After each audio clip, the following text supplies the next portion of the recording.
నంద్యాల జిల్లా తమ్మడపల్లికి చెందిన జవాన్ భాష్యం మహేష్ తన భూమిని కాపాడాలని వేడుకుంటూ వీడియో విడుదల చేశారు. తనకు చెందిన 2.38 ఎకరాల భూమిని టీడీపీ నాయకుడు కంచర్ల శివతో పాటు ఆయన అనుచరులు ఆక్రమించేందుకు ప్రయత్నిస్తున్నారని ఆయన ఆరోపించారు. దేశ రక్షణ కోసం సరిహద్దులో సేవలందిస్తున్న తనకు సొంత భూమికే రక్షణ లేకుండా పోయిందని మహేష్ ఆవేదన వ్యక్తం చేశారు. తన భూమిపై జరుగుతున్నట్లు ఆరోపిస్తున్న కబ్జా ప్రయత్నాలను అడ్డుకుని న్యాయం చేయాలని జిల్లా అధికారులు పోలీసులను ఆయన విజ్ఞప్తి చేశారు. ఈ ఆరోపణలపై సంబంధిత టీడీపీ నాయకుడు కంచర్ల శివ స్పందన తెలియాల్సి ఉంది.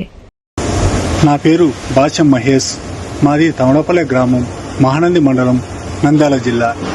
నేను సైనికునిగా జమ్మూ కాశ్మీర్లో సేవలు అందిస్తున్నాను. నాకు తమడపల్లె గ్రామంలో 2 ఎకరాల 38 సెంటు గల భూమి అగ్రికల్చర్ ల్యాండ్ ఉంది. దానిని తెలుగుదేశం నాయకులు ఆక్రమించాలని ప్రయత్నం చేస్తున్నారు. తెలుగుదేశం మండల అధ్యక్షుడైన కంచర్ల శివ తన అనుచరులు కలిసి నా ఆస్తిని ఆక్రమించాలని ప్రయత్నాలు జరుగుతున్నాయి. తెలుగుదేశం అధినేత ముఖ్యమంత్రి వైలు చంద్రబాబు నాయుడు గారికి, నారా లోకేష్ గారికి, ఉప ముఖ్యమంత్రి